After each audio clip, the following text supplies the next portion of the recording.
Hello guys, നമ്മളെ വലപ്പാട് ബീച്ചിലെ ശിവരാത്രി മഹോത്സവം യോഗിനി മാതാ ക്ഷേത്രം ഉണ്ട്. അവിടെ മഹാശിവരാത്രി ഉത്സവത്തിന് നമ്മ വന്നിരിക്കട്ടാ. അത് തുടക്കാണ്, വീഡിയോയിൽ കാണിച്ചു തരാട്ടാ.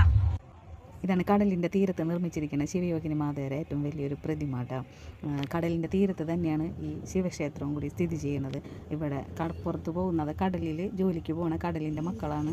ഈ ഉത്സവം നല്ല രീതിയിൽ ഇത്രയും നല്ല അടിപൊളിയായിട്ട് നടത്താൻ ഉള്ള കാരണം തന്നെ ഓരോ വള്ളക്കാർ, അതായത് കടലിൽ ജോലിക്ക് പോകണ ഓരോ വള്ളക്കാരാണ് ഈ ലൈറ്റ് അറേഞ്ച്മെൻറ്റ്സ് അവരുടെ രീതിയിൽ എത്രത്തോളം നല്ല രീതിയിലാക്കാന്നുള്ള രീതിക്ക് എല്ലാവരും ഓരോരോ പ്ലോട്ടുകൾ ഇട്ടിട്ട് ഓരോരുത്തരുടെ എന്താ പറയുക വള്ളത്തിൻ്റെ പേരൊക്കെ ഇട്ടിട്ട് അവർ ഇപ്പോൾ ജോലി ചെയ്യണ വള്ളത്തിൻ്റെ പേരിട്ടിട്ടാണ് അവിടെ ഈ ലൈറ്റ് അറേഞ്ച്മെൻറ്റ്സ് ഒക്കെ ചെയ്തു വെച്ചിരിക്കുന്നത് കേട്ടോ.